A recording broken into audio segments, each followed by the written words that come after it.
মা আয়েশা যখন অসুস্থ হতেন বিশ্বনবীর কাছে যে বললেই বিশ্বনবী বলতেন, আয়েশা হাত দুইটার একসাথে করো, সূরা ফালাক পড়ো, ইখলাস পড়ো, নাস পড়ো, ফুদাও আর সারা দেহে ম্যাসেজ করো। সুবহানাল্লাহ পড়েন। বিশ্বনবী একবার সেজদায় আছেন। কিসে আছেন? চিল্লা এখন। সেজদা অবস্থায় লাদাগাতহু আকরাব, একটা বিচ্ছু পোকা এসে বিশ্বনবীর হাতের মধ্যে কামড় দিয়েছে। বিচ্ছু কামড় দিলে খুব আরাম লাগে না? হ্যাঁ, বিষাক্ত, পয়জনাস, ভেনামাস। বিশ্বনবী ব্যথা পাচ্ছেন, প্রচন্ড ব্যথায় বিশ্বনবী অস্থির। বিশ্বনবী বললেন, লাআনাতুল্লাহি আলাল আকরাব, এই বিচ্ছুর উপর আল্লাহর লানত। এটা মুসল্লিও চিনে না, নবীও চিনে না, কোন জায়গায় কামড় দিতে হবে এটাও জানে না।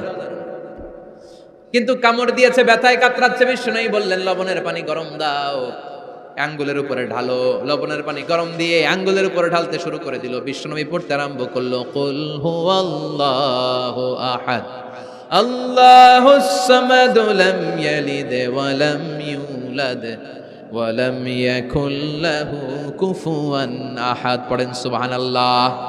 এজন্য ব্যথা পেলে, সাপে কামড়ালে, বিচ্ছু কামড়ালে, বল্লা কামড়ালে, মধুপোকা কামড়ালে কি করবেন? সূরা ইখলাস, সূরা ফালাক, সূরা নাস। আবার বলেন, সূরা ইখলাস, সূরা ফালাক, সূরা পড়ে ফু দিবেন। আর রাত্রেবেলা, সকালবেলা ঘুমোতে যাওয়ার আগে হাতের মধ্যে ফুর দিয়ে সারা দেহে মেসেজ। মনে থাকবে না? মাহফিল শেষ, ওয়াজও শেষ, মনে থাকবে তো?